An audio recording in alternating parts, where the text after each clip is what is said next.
Hello everyone, welcome to Ortho Implants for Life. This week we will discuss about skills and knowledge required to become an orthopedic OT assistant.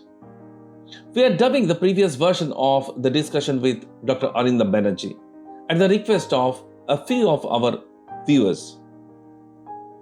If you want to check out the actual video in Bengali or the previous episode, click on the I button and watch it.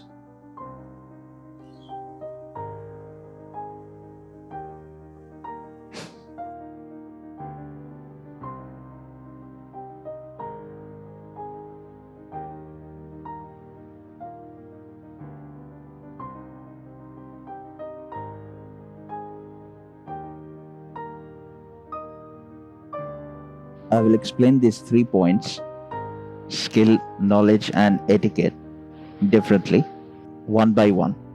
Let us first discuss the knowledge needed.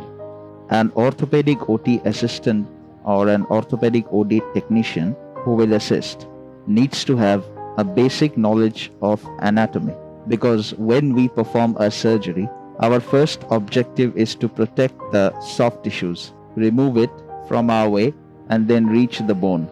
There are many important veins and arteries entangled with these soft tissues, like radial arteries or radial nerves, or femoral arteries or popliteal arteries, popliteal nerve, etc. Any of these getting damaged or injured during the surgery can lead to big complications.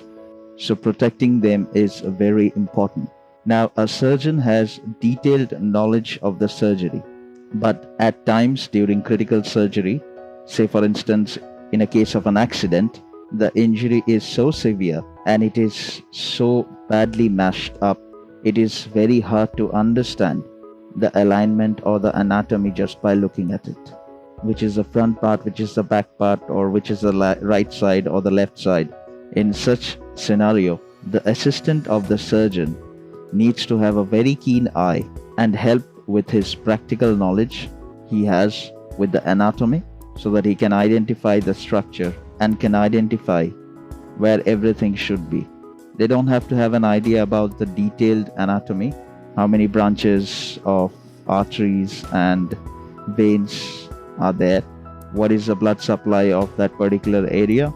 That is surgeon's lookout. But they must have a very clear idea, so that in case the surgeon overlooks something, they can actually point it out. They should keep the surgeon alert, so that in such critical surgery, they don't end up missing something very important. Because during such type of scenario, there is a huge amount of bleeding that's happening. Everyone is trying to do their own job. It's a bit of a chaos inside. There is hammering happening, there is drilling happening, the surgery is taking place. The OT staffs are running around trying to do their job.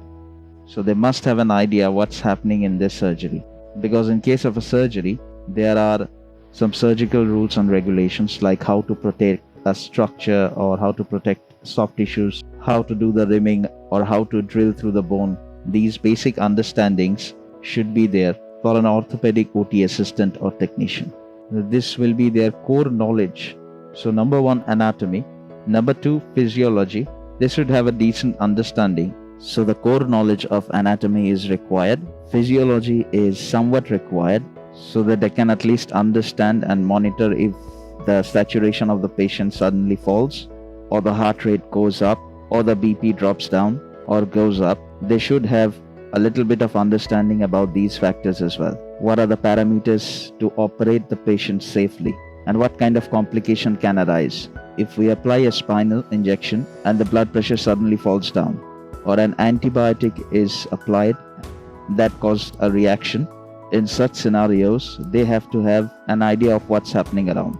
Because when a surgeon is concentrating on the surgery, they are mostly into the surgery so much, they hardly listens or can understand anything that's happening around them. So the orthopedic OT assistant or technician needs to have an idea of the lateral things happening around, so that he or she can point this out to the surgeon.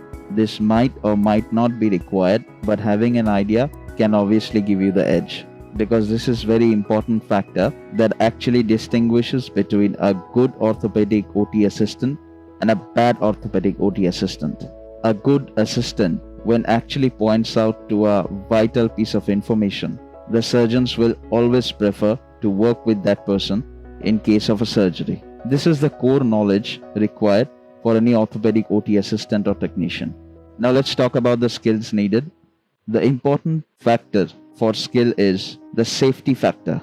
The surgical skill has evolved through years of practice, that how to perform a surgery safely, how to avoid a structure, where to use a retractor, where you should not be applying too much pressure on the retractor that may lead to a nerve injury, where you should retract the skin in such a way that it does not create any pressure on the skin, or for any diabetic patient who have issues with the soft tissues, how to avoid them and take care of them, and when to use the antibiotic, or if in case cement is used, to have a knowledge of what might go wrong, because in some cases when you apply cement, the BP can go down. There are many scenarios and issues that may arise during a surgery. So the skill and knowledge of an orthopedic OT assistant should be practical oriented with a theoretical background, which I'll suggest always to my technicians and assistant to keep a basic book of anatomy and keep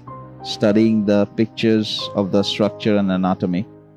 In case I'm up for a complicated surgery, I generally show the OT manual to my assistant, show them the pictures. They don't have to read it, but at least we'll have an idea how we will enter through incision, how will we approach the surgery, and by repeated practice they acquire knowledge. But one thing that you should remember, each and every person is different. Their femur structure is different. The femur bone and the issues can be different. Each fractures are different. Each implants are different. Like for one particular implant, we can use a 6-hole plate or a 12-hole plate. For a nail, we can use a size 9 for a particular case, or we can use 11. So all these calculations and different type of locking approaches is something they should remember. Another thing is that they should be familiar with the manual, and here the orthopedic implant industry should also play an important role, because the orthopedic implant industry are introducing new products every now and then, so they should have a manual of how to actually use these instruments. For an instance, if there is a screw, it might have a different technique to fix it.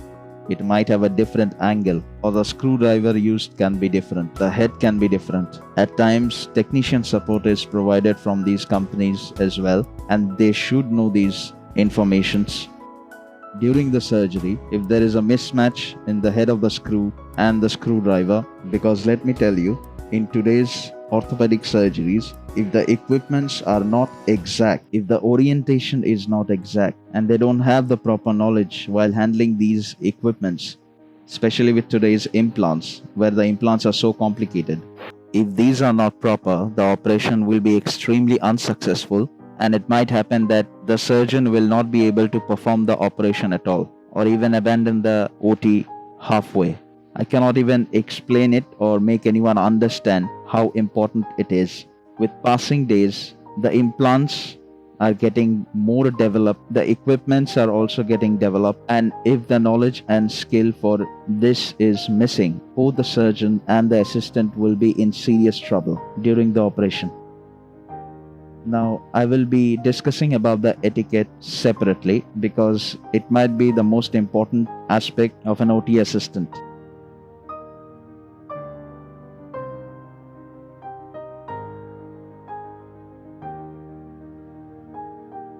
If you have enjoyed the video, like it, share it.